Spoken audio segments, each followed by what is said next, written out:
wabarakatuh. Apa kabarnya hari ini anak kelas 4? Semoga selalu dalam keadaan sehat ya. Jadi hari ini kita belajar matematika bab 3 mengenai pengukuran panjang dan berat. Nah, sebelumnya di kelas 3 kita udah pernah mempelajari ini. Jadi di kelas 4 kita ulang lagi ya. Nah, di sini ada mengenal macam-macam alat ukur. Nah, siapa yang tahu alat ukur? Nah, alat ukur itu untuk mengukur panjang dan berat. Nah, di sini ada penggaris. Penggaris itu untuk apa?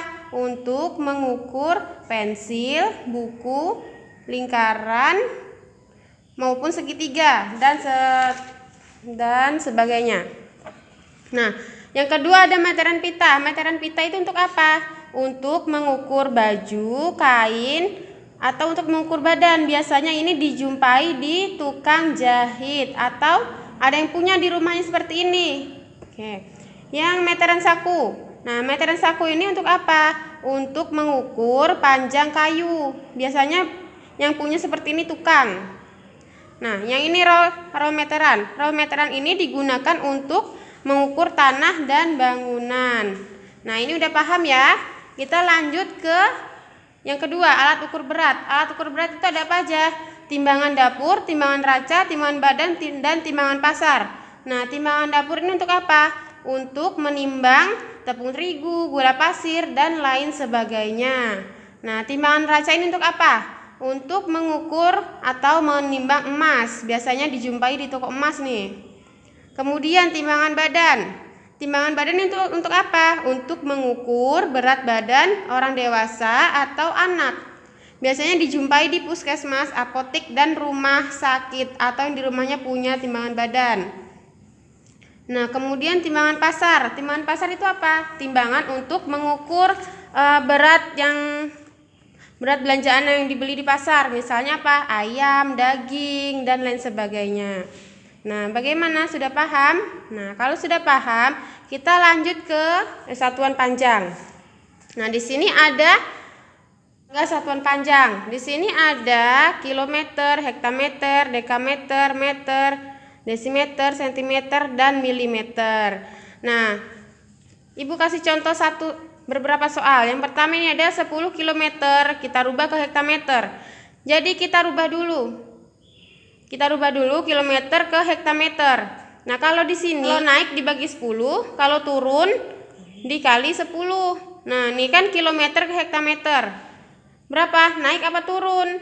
Turun berapa? Turun 1 tangga. Berarti kalau turun 1 tangga dikali dengan 10. Ini berapa? 10 dikali 10 hasilnya 100. Berarti 10 km sama dengan 100 hektameter.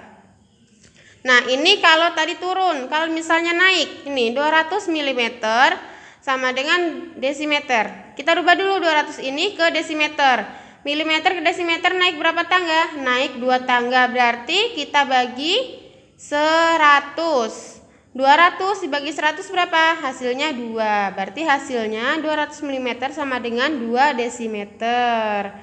Nah, ini kalau hanya satu angka. Kalau misalnya dalam bentuk jumlahan.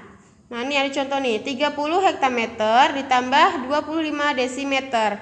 Nah, ini kita rubah dulu satuannya ke sentimeter karena yang ditanya sentimeter.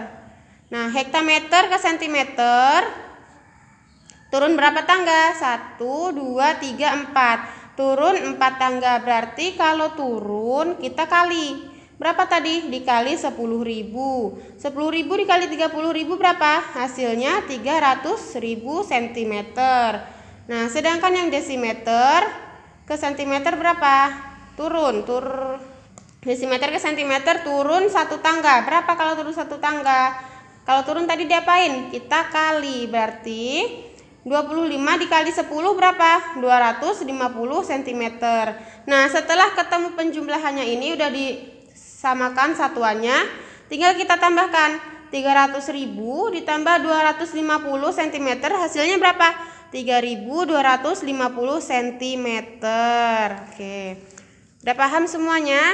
Oke, kalau misalnya udah paham, nanti kita kerjakan di buku LKS, nanti Ibu kirim di grup A. Cukup sekian dan terima kasih. Assalamualaikum warahmatullahi wabarakatuh.